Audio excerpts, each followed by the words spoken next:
Bem-vindos ao programa em entrevista. Os maus tratos e as ameaças físicas e psicológicas são uma realidade entre os jovens e um problema universal. Nas escolas e na internet, o bullying e o ciberbullying são atos de violência em crescimento e uma ameaça individual e social. Este é um problema que tem merecido a atenção dos investigadores. Glória Franco é a convidada do programa em entrevista, é psicóloga e professora da Universidade da Madeira e tem ajudado algumas escolas e pais a entender esta problemática de modo a que os jovens possam adquirir competências para ultrapassar esta forma de violência. Muito boa noite, Sra. Professora. Boa noite. O que é o bullying? O bullying, infelizmente, é uma palavra estrangeira que nós não temos tradução para português, que trata-se as questões da pressão entre pares. Portanto, a pressão que acontece entre os jovens, que pode ser de forma variada e que tem como, no fundo, algum objetivo o provocar mal-estar intencional no outro. Portanto, acontece, como já disse muito bem no início, em vários contextos. Um desses contextos é o contexto escolar e é aquele que é onde as pessoas têm preocupado mais com esta problemática. É um termo que nós importamos dos nossos colegas nórdicos que trabalharam esta temática no fim do século XX, portanto, por 1980, apareceu este conceito com grande impacto na sociedade e que temos vindo a debruçar-nos sobre ele porque, não sendo novo, não sendo nada que aconteça, não seja uma coisa dos nossos dias, é uma coisa que já vem há muito tempo que acontece essa pressão entre pares, temos vindo a compreender mais e melhor as consequências que ele tem para a vida dos indivíduos que são vítimas de bullying. Digamos que é uma forma de violência, mas para que seja considerado bullying, o que é preciso ter? Que requisitos é que são necessários? O bullying não é fácil de identificarmos. Portanto, ele passa por, como eu disse, por uma pressão, pode ser de natureza diferente. Pode ser física, pode ser verbal, pode ser psicológica. Depois, isto é, alguém que seja vítima, por exemplo, de um insulto ou de alguma pressão, se ela é vítima de bullying, não. Ela tem que ter algumas características. Por exemplo, a intencionalidade. Tem que haver da parte do agressor uma intencionalidade de provocar mal-estar no outro. Tem que ser atos reiterados e tem que ser algo que, de alguma forma, surja de um desequilíbrio de poderes entre aquele que é o agressor e aquele que é o agredido. Hoje em dia, temos considerado também um outro aspecto que também é importante. Há quem fale neste bullying persistente e há quem já fale naquele que é o bullying pontual. E ele é identificado na medida em que pode acontecer uma vez, pode acontecer esporadicamente, mas deixa marcas na pessoa que é vítima Uma do brincadeira bullying. pontual pode ser considerada bullying? Depende, nem sempre é bullying. As brincadeiras pontuais não são bullying na maior parte das vezes, mas há algumas que são de tal forma violentas e têm um impacto de tal forma violento na vítima que pode ser considerada bullying. Mas normalmente a brincadeira ou aquele que diz tu és o gordo ou tu és um caixa de óculos, que já vem de há muito tempo estes termos, nem sempre, dependendo da reação que o outro tem, pode ser bullying. O bullying é uma forma de afirmação, digamos assim, da pessoa ou do grupo? É uma forma do agressor, de pressionar o outro.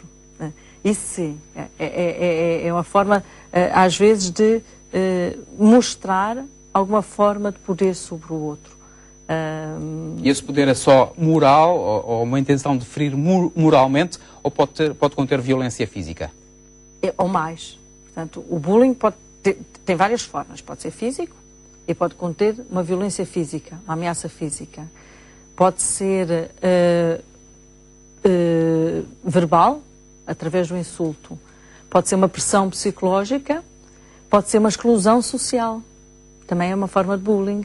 É esta que as pessoas também estão menos habituadas e pode ser um bullying mediado através da exclusão social, que é aquele que as pessoas menos atribuem esta forma de pensar. É, por exemplo, alguém que deliberadamente, intencionalmente, faz com que os outros não falem com uma determinada pessoa num determinado contexto. Isto é uma forma de exclusão. Também a pessoa fica ao sentir-se isolada, isso traz para si também algum mal-estar. E esse mal-estar é deliberado. Então, isso é uma forma de bullying igualmente. Às vezes grupos que deixam de falar com uma determinada pessoa, que essa pessoa é excluída, ou, por exemplo, num contexto de escola, alguém que não fala com uma determinada criança, que ela é completamente isolada e que ela se sente rejeitada pelo grupo. Isso é uma forma de bullying, porque é uma forma de depressão e de mal-estar sobre o outro. A exclusão social é uma forma de bullying. A exclusão racial também é uma forma de bullying. Também temos bullying étnico. A pessoa ser excluída por determinadas características da sua pessoa. Isso também é uma forma de bullying. Portanto, quais são os tipos de bullying mais comuns nas nossas escolas? Eles existem um pouco de tudo. Portanto, aqueles que se calhar... E é um dos problemas associados ao bullying. Nós temos um problema associado ao bullying, é que sendo uma forma de pressão, normalmente é uma forma de pressão que silencia a vítima. E o problema do bullying é muitas vezes que o bullying não é denunciado pela vítima. Portanto, às vezes temos esta questão de dificuldade de identificar quem são de facto as vítimas. E depois temos um bocado de tudo. Aquele que é menos identificado, como eu disse, é da exclusão social, o mais identificado é a agressão física, porque é aquele que aparece ao olho do outro. Não quer dizer que seja o mais comum. E nós temos esse problema, assim, aquele que é mais visível e que, portanto, o outro rapidamente pode detectar, não quer dizer que seja aquele que acontece mais. Portanto, a forma de pressão psicológica às vezes é o que acontece mais entre os jovens. Só que é mais difícil de quem está de fora identificar que está a ocorrer aquela situação. O outro não...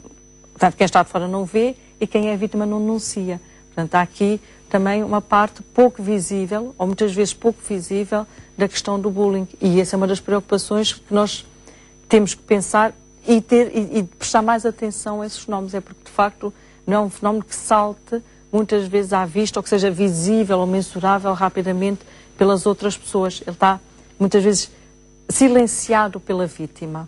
As ameaças entre alunos para extorquir dinheiro podem ser consideradas uma forma de bullying ou um crime? Depende de como elas são feitas. De facto, o bullying confunde-se muitas vezes com outros conceitos. Confunde-se com o conceito de delinquência, por exemplo, e confunde-se também com o conceito de indisciplina. São coisas que às vezes aparecem confundidas.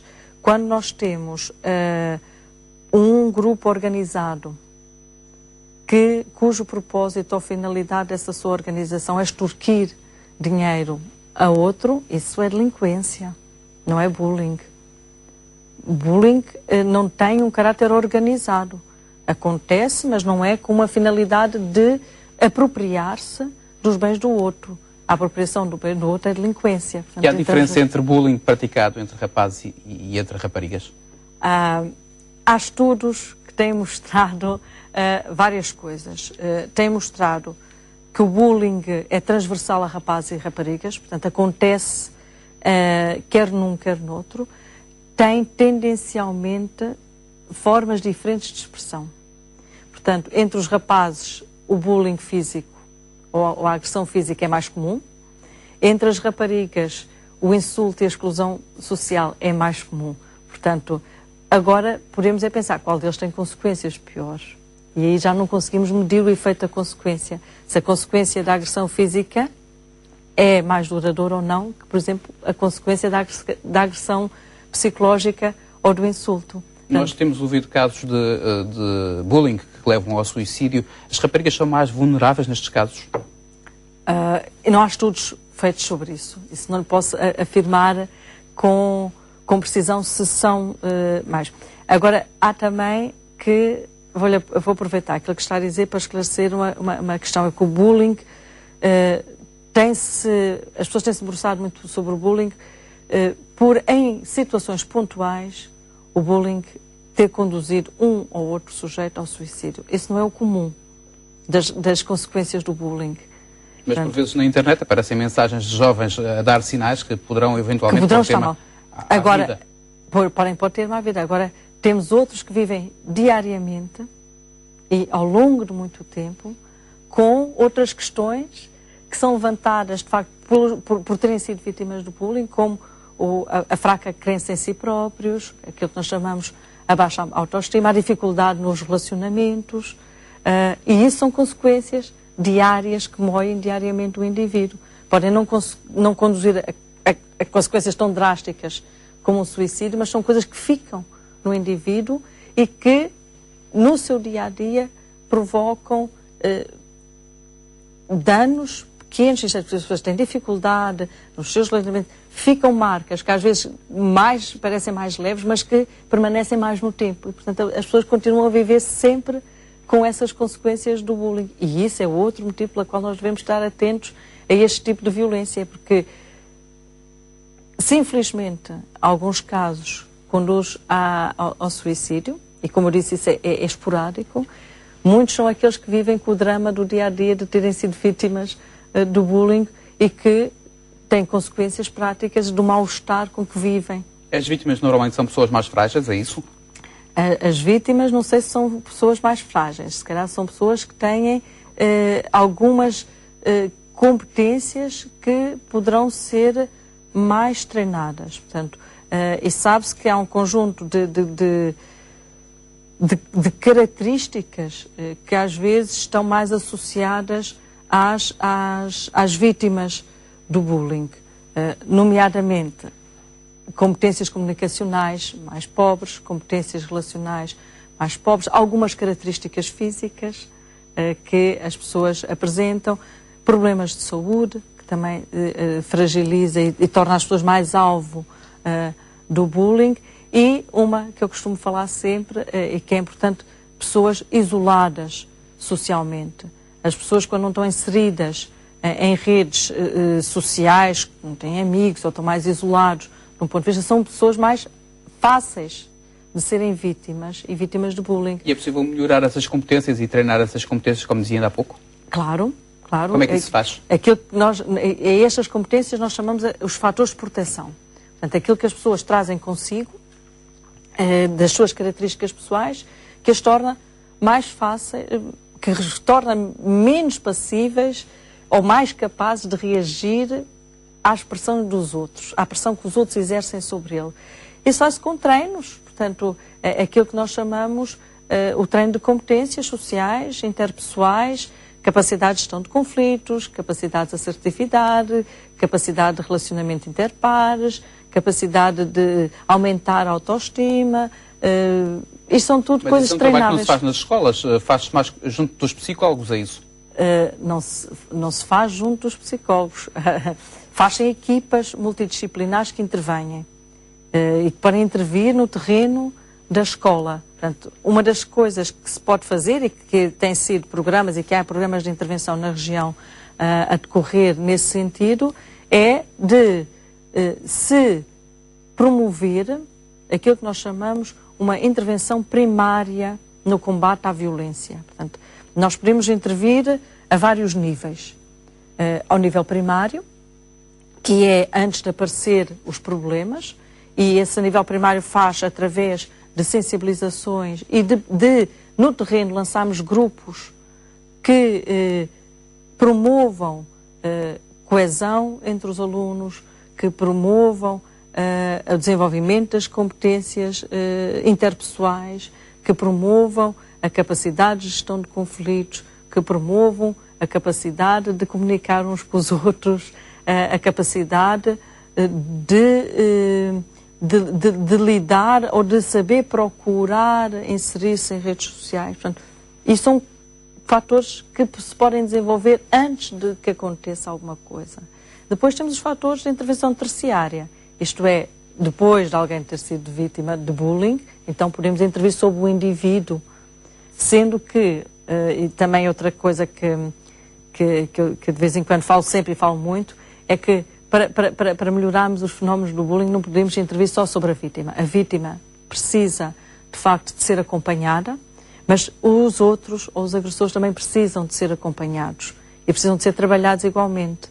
Porque trabalhamos a vítima, fazemos, de facto, e é importante que a vítima tenha apoio e que consiga trabalhar aquilo que são as consequências que lhe provocou o bullying. Mas o agressor também tem que mudar de comportamento. Porque se o agressor, ou se não trabalhamos com o agressor para a mudança do tipo daquilo que ele sabe se comportar com os outros, porque muitas vezes o comportamento agressivo é a forma como os outros sabem comportar. Se não mudamos o agressor, ele vai perpetuar o seu comportamento e perpetua não só no imediato, como perpetua no futuro.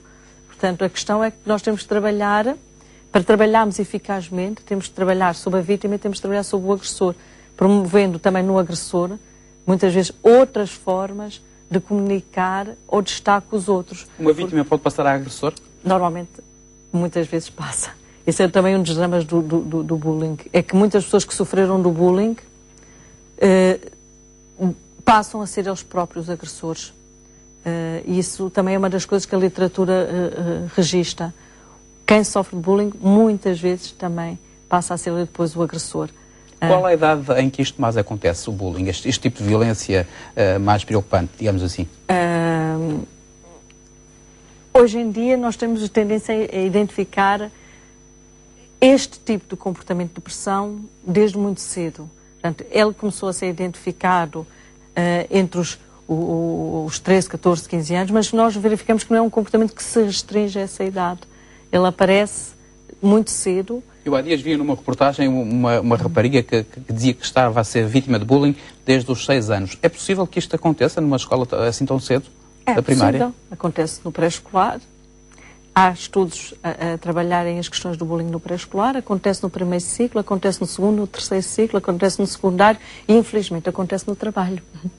Isto é uma coisa que se restrinja apenas a um contexto de estudo. É evidente que depois esta pressão de pares, quando mais organizada, nós já vamos dando outro tipo de nome. Sabemos que quando organizadamente numa empresa há pressão sobre um par, nós já damos outro nome, mas o princípio é o mesmo. É a pressão que se exerce sobre o indivíduo com a intencionalidade de lhe provocar mal-estar. Esse já no trabalho já chamamos mobbing, mas já é diferente. Mas este é o princípio base, é alguém que tenta provocar mal-estar sobre o outro de forma intencional. E isto temos que começar a compreender que é um fenómeno que não tem uma idade onde ele fica focalizado. Aquilo que também se sabe, e os estudos mostram, é que há tendência a desaparecer com a idade. À medida que avança a idade, desaparece. As pessoas têm tendência a diminuir esse tipo de comportamento. A puberdade é a idade mais problemática, digamos assim? Não quer dizer que seja a puberdade. É à volta de algumas descobertas que os jovens fazem sobre si próprios. Pode ser mais cedo ou pode ser mais tarde. O que nós vamos percebendo é, à medida que se vai investigando, vai-se percebendo que isto acontece, como eu lhe dizia, primeiro ao longo da faixa etária, segundo, em muitos contextos, porque nós trabalhamos, as pessoas estão habituadas a ouvir falar do bullying no contexto escolar, mas o bullying não acontece só no contexto escolar. O bullying pode acontecer nas comunidades, nos bairros, desde que haja um grupo de jovens que faça pressão sobre outro. Até nos próprios clubes. Nos clubes, por exemplo, pode acontecer, onde há um encontro de jovens, também pode acontecer estes comportamentos entre jovens. Portanto, não está restrito à escola. Tem vários contextos. Há esta tendência, de facto, a diminuir com a idade, atravessa todas as classes sociais, atravessa todo o país, atravessa vários países, porque hoje temos vários estudos em vários países a mostrar, de facto, a existência deste fenómeno que acontece, mais conhecido na puberdade, mas não só na puberdade. O aluno que se recusa a ir à escola é um sinal para os pais de que algo vai mal e que pode ser eventualmente vítima de bullying? A recusa a ir à escola é um dos sinais identificados com o bullying. Não é o único. Não é o único. Associado a essa recusa... Quais são os principais sinais? Quando o jovem verbaliza, é a recusa. Outra é aparecimento de comportamentos somáticos, como as dores de cabeça, as dores epigástricas, as perturbações do sono, depois a baixa do rendimento escolar, a verbalização, muitas vezes, de que não quer ir à escola, que não se sente bem. Estes são os principais, portanto, aqueles que são mais divulgados. Não quer dizer que sejam os mais comuns. Alterações, às vezes, do humor, uma elevada irritabilidade, também são outros sinais que têm que estar atentos. Professora Glória Franco, num caso destes, perante alguns destes sinais, o que é que recomendava aos pais para fazer? Os pais têm que... a preocupação, a primeira é saber se de facto se passa alguma coisa de extraordinário com o seu filho na escola, porque pode não ser bullying. Pode ser outra coisa qualquer. Pode ser o facto de não estar a conseguir acompanhar ou não ter o rendimento desejado. Portanto, não podemos entrar logo, não podemos pensar logo, estamos perante... Às vezes temos primeiro que investigar, não é? Saber se está tudo bem, se está a correr tudo bem, se de facto o rendimento se deve a alguma dificuldade, se houve uma mudança de dificuldade nos conteúdos que leva a que a pessoa se sinta mais dificuldade e, portanto, não quer se confrontar com o insucesso. Se de facto não se verifica isto, então podemos começar a ir para outras áreas e tentar perceber se de facto na escola acontece com alguém alguma coisa, ou se alguém diz alguma coisa que o jovem fique mais fragilizado, ou se sinta menos competente, ou que o magoe mais. Não podemos entrar logo em alarme. Também é uma coisa importante dizer, porque a criança não podemos entrar, pode ser outras coisas que estejam a acontecer que faça com que haja desinteresse, haja desmotivação na ida à escola. E é necessário recorrer a um técnico, neste caso a um especialista como um psicólogo? Depende das consequências que tiver para a pessoa. Em alguns casos, sim. Noutros casos, são coisas ultrapassáveis dentro do âmbito familiar, não é? Que a família, no seu suporte familiar, consiga lidar com o problema. O bullying reiterado pode ter, digamos assim, consequências psicológicas muito graves para o futuro da vida de um jovem enquanto adulto? Quando chegar a adulto? Aquilo que se sabe é que alguns adultos permanecem com marcas de alguns comportamentos de bullying aos quais foram sujeitos. É assim, eu quando era pequenino chamava-me sempre isto. Ainda hoje eu sinto muita dificuldade em pensar e acho que sou mesmo assim. Carrega às vezes algumas fragilidades, sim. A nível São pessoas capazes de lutar e de vencer? Algumas sim, porque isto não se restringe depois ao facto de alguém ter praticado sobre si ou ter tentado praticar, porque aquilo que, se calhar voltando atrás àquilo que estávamos a dizer no início, o facto de alguém tentar até reiteradamente fazer pressão não quer dizer que o outro não resista e que o outro não lide com esse conflito. Não sei se estão-me a fazer entender. Sim. Portanto, o facto da pessoa ser capaz de lidar com essa pressão torna-o, se calhar, mais forte e torna que no futuro isso seja diluído entre outras questões. É quem não consiga fazer isso. Isso depois traz, às vezes, algumas marcas para a sua forma de estar no dia-a-dia e coisas que ficam às vezes até com algum peso e com alguma mágoa nas pessoas. Pois foi assim, aconteceu. E no caso dos alunos que presenciam o bullying, mas que não querem denunciar por medo, estes também são vítimas de bullying? Eles são também vítimas de bullying, digamos assim? Isso remete-nos para outra questão, que é o que é o bullying e a complexidade do bullying. Portanto, o bullying normalmente não é uma pressão de uma pessoa para outra pessoa, pode ser, mas normalmente não é. Portanto, no bullying às vezes estão muitas pessoas ou personagens envolvidas. Estão identificados, ou identifica-se no bullying, o agressor, a vítima, que nós chamamos a vítima, o apoiante e as testemunhas. Portanto, o apoiante é aquele que suporta e às vezes incentiva o comportamento agressivo por parte de quem age. As testemunhas são aqueles que presenciam as cenas. E aquilo que sabemos é que muitas das vezes estas testemunhas acabam por sofrer os mesmos sintomas que as vítimas. Isto é, ao terem que silenciar igualmente, porque também são igualmente muitas vezes ameaçadas, é que se tu dizes, ou se tu vais fazer queixa, o próximo és tu, não é? Ficam também pressionadas, também sentem ou têm algumas das consequências que já falámos, a nível de comportamento, a nível de recusa a ir à escola, portanto, não tem que ser o agredido, o testemunha também tem, portanto, por isso, mais uma vez, a questão da importância de estarmos atentos a estes fenómenos, é porque ele se espalha, e não só se espalha, tem consequências não só para o indivíduo, mas para todos aqueles que participam no ato, como já disse. Daí que é importante também promover os debates e falar nas escolas. E falar nas escolas, portanto, haver sensibilização para estas problemáticas. E sensibilização a vários níveis, a nível do corpo docente, que deverá estar atento, a nível dos próprios jovens, que devem estar atentos, e depois, para além da sensibilização, a intervenção junto aos jovens, que é formar nos jovens redes de apoio que recebam e que encaminhem os outros. Por que essa intervenção tem de ser feita pelos próprios jovens ou interpares e não por adultos? Porque a compreensão interpar vem daquela questão que ele dizia que é essencial. Um indivíduo com rede de suporte social está mais protegido que o indivíduo sem rede de suporte social. E são os pares que fazem a rede de suporte social. São os outros. Portanto, são aqueles onde nós arranjamos amigos, aqueles a quem nós podemos recorrer. Portanto, o que é importante é que se criem redes de referência para quem seja vítima de bullying saiba a quem recorrer.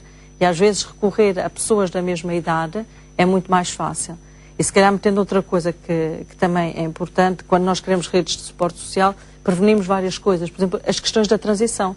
Quando as crianças transitam de escola e vêm para novas escolas, ou porque vêm de outros ciclos de ensino, ou porque mudam de escola e não encontram um suporte social, não conhecem ninguém na nova escola. Havendo esta rede de suporte social, podem receber, ou tratar de receber, as novas pessoas, ou as pessoas que vêm de novo para aquele contexto escolar. Portanto, o suporte é importante para enquadrar os indivíduos, para proteger os indivíduos. Isso faz pelos pares. São os pares que servem de suporte uns aos outros. Os adultos, sim, é necessário haver adultos de referência também a quem a criança saiba que pode recorrer se lhe acontece alguma coisa. Portanto, o adulto de referência também é importante. Mas o trabalho de enquadrar os indivíduos, não é? de fazer de suporte aos outros, é da rede dos pares. Como é que uma escola pode formar uma equipa de combate ao bullying, sem dar este nome, equipa de combate ao bullying? De várias formas. Portanto, já há na região um trabalho feito nesse sentido, feito em conjunto entre a Escola Gonçalo Jarco e o Centro Comunitário de São Martinho, onde foi lançada a ideia. Começa-se por coisas básicas, desde formar um grupo, e o grupo, por si próprio, traça as suas metas, traça a sua denominação, o que é que nós vamos ser, portanto, eles sabem do que é que se vai tratar, são sensibilizados para a questão, e eles próprios vão encontrando aquilo que eles querem fazer, como querem fazer, portanto, e estes grupos funcionam como? Este grupo funcionou, encontrou-se, debateu estas questões, e depois tem agora atividades que não têm que ser exatamente de combate. Atividades de levar os jovens para passeios. Isto é uma forma de combate ao bullying. Portanto, é o que eu estava a dizer. Este grupo, sem ter um nome de combate ao bullying, promove uma coisa que é importante no meio escolar, que se chama a convivência escolar.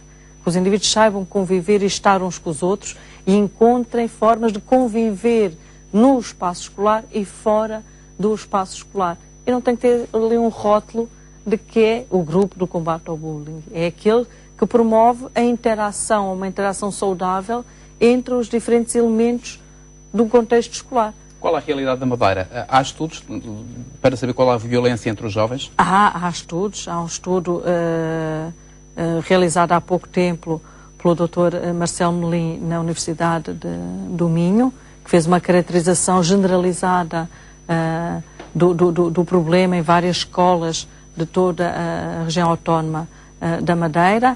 Há estudos localizados em escolas, há 2 estudos agora desenvolvidos no âmbito do mestrado de Psicologia e de Educação da Universidade da Madeira, a nível escolar, para caracterizar realidades escolares, e aquilo que se encontra são aquilo que se encontra na realidade nacional. Aquilo que às vezes é pena é que, por exemplo, nós temos esse estudo que é uma cobertura regional, mas a nível nacional nós não temos uma cobertura. Infelizmente, os estudos do bullying são muito feitos, focalizados em escolas e para conhecer determinadas realidades escolares. Temos na Zona Norte, temos na Zona Centro, e nada foge mais ou menos ao mesmo parâmetro que o Sr. Always encontrou em 1980 nas sociedades nórdicas. Portanto, estamos dentro mais ou menos... Estamos a falar de percentagens. Ele fala de percentagens entre os 15%, 20%, 25%, 27%, que são coisas... É aquilo que os estudos a nível internacional vão mostrando que é a prevalência desta problemática. Os professores também podem fazer bullying? Os professores podem fazer bullying. Isso às vezes é difícil de destrinçar na realidade escolar. Portanto, os professores têm uma função educativa. E aí, na função educativa, o bullying vai se misturar com outras coisas, que é um outro conceito que eu dizia inicialmente que está confundido com o bullying, que é a indisciplina.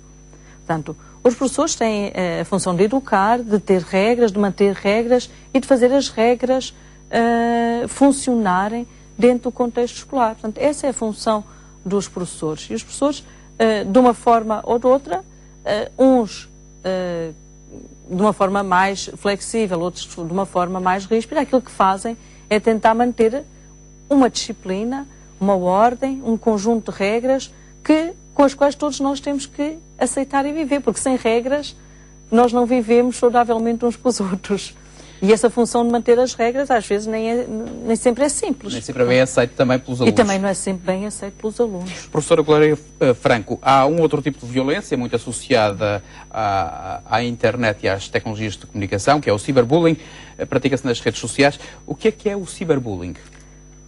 O ciberbullying não é outro tipo de violência, é o mesmo tipo de violência, usando outro canal diferente. Portanto, o ciberbullying faz exatamente, à exceção da agressão física, que não podemos fazer através de um objeto mediado, é o bullying por um objeto mediado, que são os fenómenos, os mídias, portanto, sejam as redes sociais, sejam os telemóveis, que servem, de alguma forma, para expor as pessoas, e com a exposição das pessoas, provocar mal-estar das pessoas. Portanto, aquilo que é mais comum, ou que as pessoas falam mais do ciberbullying, é alguém que faz um filme a ridicularizar o outro, ou em que o outro está em situação ridícula, e coloca-o na internet à disposição de que todos os outros vejam, com a intenção de que a pessoa que é retratada no vídeo, portanto, fica afetada. Não é? Portanto, fica afetada de um ponto de vista psicológico, porque é exposto socialmente. Ao ser exposto nas redes, ele é exposto socialmente. Há outro praticado através dos jogos interativos, também. Há o do telemóvel, com as mensagens que se manda reiteradamente à mesma pessoa. Portanto, há muitas formas de exercer. Agora, o princípio é o mesmo. E é possível evitar o ciberbullying? Os pais podem ajudar os filhos a evitar este tipo de pressão? Podem ensiná-lo a enfrentar o tipo de pressão. Mais uma vez, como ensinar os jovens? Mais uma vez, vamos para as competências pessoais, de que tem que se fundamentar nos jovens. Portanto, os jovens têm que saber como responder ou como se salvaguardar estas coisas. Ou desligando-se de determinados grupos, ou rejeitando esses grupos, ou de alguma forma desligar ou proteger-se do telemóvel fazendo a rejeição das mensagens. Portanto, há alguma forma. E outra forma é a forma de resposta também, que é mostrar que nada destas coisas acaba, mesmo em termos de exposição, os afetar. Há outra coisa que também também se pode tratar, e no outro dia estava também num grupo de discussão onde estava presente alguém da PSP, que é assim, a exposição via internet é mais fácil de identificar e é mais facilmente punível, porque deixa rastro.